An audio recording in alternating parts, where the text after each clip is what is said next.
Dia dulunya adalah orang terkaya di negara naga. Orang terkaya di kerajaan naga. Meskipun bisnisnya besar, tapi tidak bisa menghindari sifat asli pria. Harus mencari puluhan pembantu setiap hari. Bermain petak umpet, agar bisa tidur. Siapa sangka saat dia sedang asyik bermain, pacarnya tiba-tiba datang. Mereka bilang intuisi wanita sangat tajam. Pacarnya langsung mencium. Ada masalah dengan pria itu. Agar tidak ketahuan pacarnya, pembantu yang disembunyikan di rumah.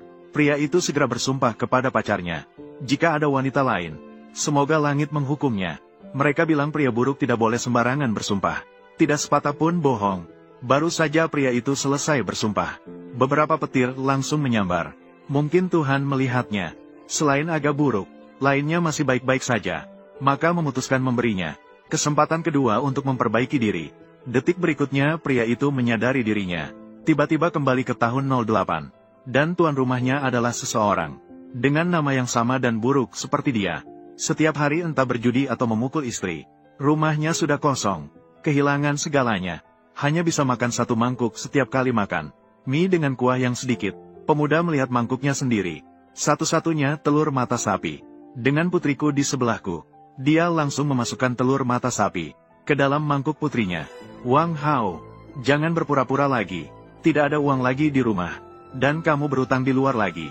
Dengan begitu banyak hutang bunga tinggi. Jika terus begini, aku dan Nian benar-benar akan mati kelaparan. Saya tidak ingin uang. Anak ini sedang tumbuh kan? Ini hanya satu telur mata sapi. Tentu saja aku memberikannya padanya. Lalu saat kamu meminjam uang dengan bunga tinggi, mengapa tidak memikirkan Nian? Dia sedang tumbuh kan? Aku, hampir saja perkataan istrinya membuat pemuda tercekik. Ketika dia memikirkan dirinya sendiri, kekayaan terbesar di negara Long telah melintasi. Di atas orang sampah seperti ini, semakin dia memikirkan semakin tidak puas. Dia yakin harus mencari cara untuk kembali. Saat itu dia teringat, ketika datang sendiri, dia datang karena terkena sengatan listrik. Mungkin dia bisa kembali jika terkena sengatan lagi. Langsung melakukannya. Semoga bisa lebih baik kepada ibu dan anak perempuan itu. Harus berhasil. Akan mati terkena sengatan. Masih menunggu di rumah. Selama saya bisa kembali, saya masih menjadi direktur bernilai jutaan. Wang Hao tahun 08 ini. Semoga setelah saya kembali, semoga bisa lebih baik kepada ibu dan anak perempuan itu. Saat pemuda hampir terkena sengatan listrik, kreditur asli juga datang. Langsung meminta wanita mengembalikan pinjaman 30.000 dengan bunga tinggi. Wanita mengatakan tidak punya uang di rumah. Berharap penindas bisa memberi kelonggaran beberapa hari. Namun sang penindas malah mengatakan, ingin wanita menghabiskan malam bersamanya.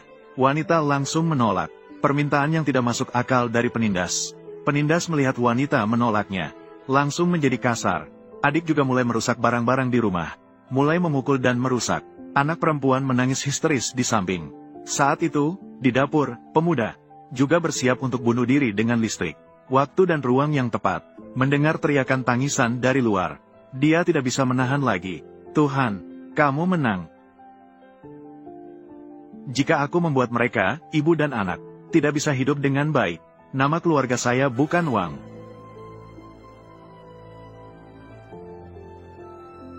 Wang Hao, kamu sampah, berani menghajar aku. Apa masalahnya jika aku memukulmu? Berani menyentuh istriku lagi. Aku akan membunuhmu. Sekarang segera pergi dari sini. Kamu, aku berutang uangmu. Aku akan mengembalikannya dalam 3 hari. Apa kamu serius dengan 3 hari? Apa sebenarnya dirimu? Kamu percaya atau tidak padaku? Halo, apa? Ikan di dapur belakang sudah mati semua. Apa yang sedang kamu lakukan? Baiklah, aku akan segera pulang sekarang. Baiklah, pemuda, hari ini kamu beruntung. Aku akan membiarkanmu sombong lagi selama 3 hari. Jika dalam 3 hari kamu masih tidak punya uang, jangan salahkan aku. Aku akan bertindak keras padamu. Setelah preman pergi, pemuda juga teringat berita masa lalu. Dapur belakang hotel besar Yulin. Di antara tumpukan ikan mati, muncul mutiara darah mahal. Riri, Jingjing, bisakah kamu pinjamkan saya 2.000 yuan terlebih dahulu? Saya membutuhkan sejumlah modal awal. Memang butuh uang. Ini semua uang di rumah. Total 1.008. Jingjing, percayakah kamu padaku? Dalam 1 bulan, saya akan menggunakan uang itu, menghasilkan 1 miliar. Wang Hao, kamu tidak perlu berpura-pura lagi. Apapun yang ingin kamu lakukan, lakukan saja. Aku tidak akan peduli lagi. Wang Hao, mari kita cerai. Wang Hao, kamu benar-benar brengsek. Masalah yang kamu tinggalkan, harus aku yang membersihkannya untukmu. Jingjing, percayakah kamu padaku? Jika dalam 1 bulan, saya tidak bisa memenuhi janji saya padamu, kamu bisa pergi. Saya pasti tidak akan menghalangi. Apakah menunda waktu itu menyenangkan? Aku hanya ingin memenuhi janjiku padamu. Meskipun hanya ada 1 kesempatan, percayalah padaku sekali lagi. Kemudian pemuda itu membawa keluarganya. Semua aset tiba di depan pintu hotel. Bertaruh seluruh harta. Membeli sejumlah ikan mati yang bau. Kemudian di depan semua orang, membelah perut ikan. Penonton penasaran bergerombol. Menonton kehebohan.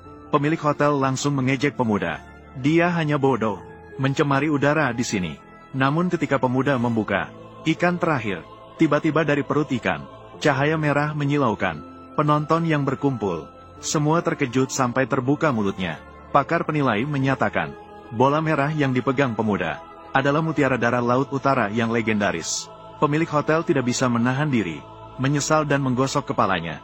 Dan pada saat itu, sebuah traktor berhenti di tengah kerumunan, kemudian turun dari mobil. Seorang wanita kaya dengan kaki 8 meter, langsung menawar 1 juta, untuk mendapatkan mutiara ini. 1 juta. Baiklah, aku jual padamu. Hei, adik, mutiara darah ini layak diwariskan. 100 juta terlalu rendah. Saya bersedia